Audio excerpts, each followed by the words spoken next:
If you ever have that moment where you're comparing the time that you have to do your marketing and the amount of things you need to do in your marketing, and you're going, this doesn't match up, I got to change something. This episode is for you because I'm going to talk about how to maximize your time, get the most efforts out of your marketing strategy. And I promise you, it's probably not focusing 100% on social media. Okay. I'm excited about this episode of the Mindful Marketing Podcast. But first, a word from our sponsor. Riverside is the all-in-one podcast recording and editing tool that I use for this right here show. I use it to edit not only the audio and the video, it is like chef's kiss magical, making the entire process so easy. Plus, I love their magic AI clips. Their little AI robot in the background pulls out the most impactful moments of the episodes without me having to comb through and do it myself, resizes them for social media. So those vertical videos you see on TikTok and Reels, those all come from Magic AI inside of Riverside. It's literally one click. It spits out 10 clips. I pick the best one and away I go. Saves me so much time. If you want to get on the Riverside train, check it out today. The link's in the show notes, and make sure to use my code DREA, D-R-E-A, at checkout to get 15% off your membership. All right, this episode is actually inspired by a recent coaching call that I had with a client. So for context, if you want a one-on-one call with me, you absolutely can book one on my website. Or if you're in one of my memberships, I often have one-on-one calls with members. And this was one of my new members who came to me with the problem of, am I focusing on the right thing? She said, I only have 2 hours a week, Andrea. This is my side hustle, and I still have to serve my coaching clients. Help, please. And she said, we started off the call with her going, I think I need help with Instagram. And you'll see by the end where we ended up. And I think a lot of us are in this spot. My favorite people to work with have time constraints and time limits when it comes to marketing. Because if you had all the time in the world and all the money in the world, like, sure, I was going to say something crude. Go all out, go all out and do all of the things, because yeah, you could do all of the things. But a lot of us, we have, I have young children. Maybe you have a chronic illness. Maybe you have aging parents. Maybe this is a side hustle for you. Maybe you're going back to school. Maybe you just have low energy. Maybe you have some mental health challenges. Like, there's so many life is lifing things that happen where we go, yeah, I mean, in an ideal world, we'd wake up, record 10 videos and spend all day on social media, but this isn't the ideal world. We're in reality here, and reality is limiting us based on our circumstances. So with that in mind, I'm going to share the advice I gave to her, but I want you to think about how this applies to you specifically. So the first thing that I asked her is, after we got through like the background of her business and all that, I was asking about her existing clients. And I think this is a huge opportunity for a lot of us when we think about, okay, we've booked a couple of people. Now what? Remarket to your existing clients. I call this internal marketing. I think we skip this step a lot because a lot of marketers focus on like getting new clients. But in this particular case, she is a coach. I'm not going to give too many details about her specific industry, but she has courses and she runs in-person workshops, and she has like a big kind of like a retreat style event that she hosts a couple times a year. And most of her people go to her stuff time and time again, and she's not marketing to them. She has a client list, and she doesn't even email her clients out when she's planning and hosting her next event. She was focused on posting those on Facebook and hoping Facebook would deliver them to her clients. So the easiest way to scoop up that money that's left on the table for her was to create an email list. She used Wix. Okay. So use the tool that you're using. She had all her client list in Wix. Let's email them out every time you have a new event and just say, hey, we have a new event. Here's the link to sign up, or respond to this email and we'll sign you up, or give me a call and we'll get you signed up. It doesn't have to be complicated. All you have to do is keep in touch with your current clients and customers. And even if you don't want to go the route of having an actual email list, you can still email and call them one by one. Yeah, is it old school? Sure. But these people have already purchased from you. Hopefully you've had an amazing experience, and they're probably willing to go the road with you again. So the easiest way, in my opinion, to generate new business is to look back at your current business and think, how can I remarket to my existing customers? Sometimes that's sharing existing products, so upsell, downsell, cross-sell. Sometimes it's sharing new products, so new events, new offers, things like that. Either way, we want to let them know that what is available. I promise you, this isn't pushy. It's just asking and inviting and letting them know. If they don't know, they can't say yes. Okay. And I hate the feeling. I hate the feeling of someone going, man, I shared it a couple times on social media and nobody's bought. And then you ask people and they're like, oh, I missed it. Like that feeling of like, oh, I didn't see you were doing this thing. Oh, I didn't see you were hosting this workshop. I never saw you launch this new book or this new product. That is the worst feeling. So put your little nudges out there in the world. If you're busy, they're busy. Okay. We need the constant reminders. All right. So that's the first piece of advice I gave to this client.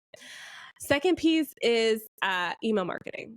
I know she wants to focus on social media. I see that for her. But since we're already creating a strategy, like first step, phase 1 strategy to email existing clients, the second step was to email potential clients. So what was happening is people would book these like free consultation calls on her website, and she's not contacting them again. If they purchased, then great, they purchased the thing. But if they didn't, she wasn't following up with them at all. And so to me, the next step for her was to create a cadence of emailing those potential clients, reminding them of what they signed up for and giving them a little nudge if they're ready to take the next step. For her, we talked about either every other week or monthly. I think monthly would work best, to just be like, hey, you indicated interest in this in the past. Would you like to move forward? Or maybe even, hey, this is a new workshop that I have. I know you're interested in this product, but maybe this one would be helpful for you. Okay. Again, this is using what she already has. She has a list of these leads that, maybe for some reason never booked the first time. Why not create a system to email them again? So with her 2 hours a week, what she's focusing on right now is emailing her current client customers and her potential client customers. Can you already see how she's scooping up the leads and the potential sales off the table just by making those 2 changes? And we're not getting complicated with tools. We're going exactly where she is. She's using Wix, and Wix has like internal email marketing. Okay. Don't try to make it complicated, and don't start from scratch every time. Okay. Okay. Third tip is really just a tracking tip. Because I asked her where her leads are coming from in our call, and she said most of her leads are referrals. Okay. And then I asked her why she thinks she needs to focus on social, because, she knows her business. I don't know. I'm just coming into it for the first time. And she just figured that people would, find her on social and then book the call with her. But she had no idea. She said referrals, but she had no idea even where referrals were coming from specifically. And there were specific community groups that could be leading to referrals, right? Like I'm trying not to give too much about her business, but there were specific community groups that could lead to referrals, but she had no idea. Okay. So the third thing that I recommended her to do is on her intake form for her leads. When people book a call with her, they put their name, their email address, their problem, they book the call, add a question there to say, who referred you? It's that simple, right? Who referred you? Because I guarantee you, I can almost promise you that 80% of her leads are coming from one lead source, and she doesn't know what that lead source is. And so she's going to be spending all of her time on all of them instead of focusing in 80% of her time where 80% of her leads are coming from. Okay. So I want to ask you, do you know where your leads are coming from? If you say word of mouth, don't let me fight you.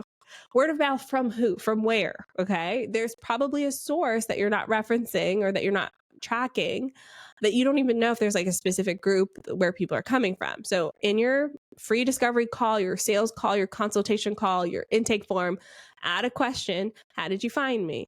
Word of mouth referral, specific communities, social media. I heard you on a podcast. Like, we want people to know this because it'd be very helpful for you. Once you start to see the patterns, then you can recognize and nurture the spaces where those leads are coming from. And then you can market directly to those specific groups. Okay. Maybe even do some collaborations. Like, there's so many things you can do for those specific groups. Okay. Oh my gosh, I'm getting so excited about this. Okay, so we talked about remarketing to existing clients. We talked about marketing to cold leads or warm leads. And then we talked about tracking where the leads are coming from.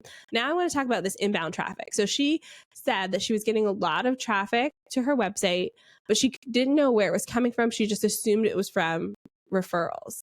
And so I think a big piece of making sure that you understand where your website traffic is coming from is to start looking at those SEO moments. So in particular with her business, there's specific designations and titles that people have. And I bet you especially since a lot of her business was local, that she's really focusing in on that local business. But when I look at her website, I didn't get a hint that she was local. I didn't see any cities, states, counties, any of that, right? And so when you're looking at your website traffic, if you are trying to get a certain segment of people, we want to make sure to explicitly say that on the website. For her specifically as well, she had categories and groups of people that she wanted to market to, but she didn't want to alienate everyone.